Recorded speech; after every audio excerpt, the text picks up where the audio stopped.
Assalamualaikum warahmatullahi wabarakatuh.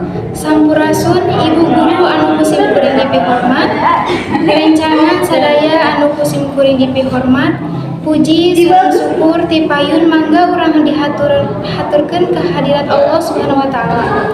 Anu parantos ngapari nikmat ka urang sadaya, shalawat sareng salam mangga urang panjatkeun ka junjungan alam Nabi panungtung anu parantos masihan cahaya ka iman ka para umatna. Nyaeta Nabi panutan urang sadaya, Habibana wa Nabiyana Muhammad sallallahu alaihi wasallam. Para hadirin anu kusim kuring dipihormat, dina kesempatan ieu sim kuring bade ngadugikeun hiji biantara nu judulna pentingna ngalestarikeun budaya bahasa Sunda di kalangan remaja.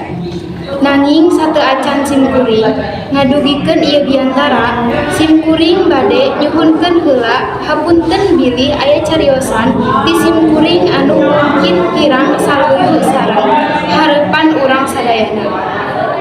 Para wargi anu kusim kuring dipihormat, sakumaha anu kauninga ke urang sadaya di zaman sapertos ayeuna di mana loba rupa-rupa budaya asing anu datangna ti luar nu asup ka lingkungan masyarakat urang ulah nyampe ngajalikeun budaya Sunda jadi semah di lembutna sorangan. Kukituna urang sadayana kanggo tiasa terus ngalestarikeun budaya Sunda, khususna bahasa Sundana. Urang kedah saluyu pikeun mikadeudeuh kana budaya Sunda.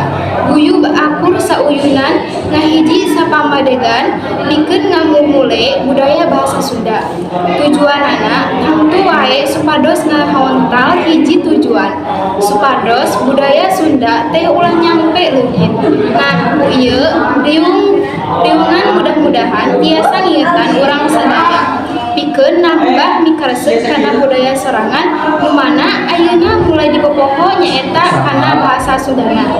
Nah, para hadirin hormateun sim kuring, mugi bahasa Sunda jeung budaya Sunda ditinggal karuhun urang teh tiasa sirungan deui. Landang makalang nyigeuran zaman, rupina sakitu nu kapisanggeup. Nadahapunten pasadayana bilih dina cariosan sim kuring anu nembe didugikeun seueur kakiranganna. Wassalamualaikum warahmatullahi wabarakatuh.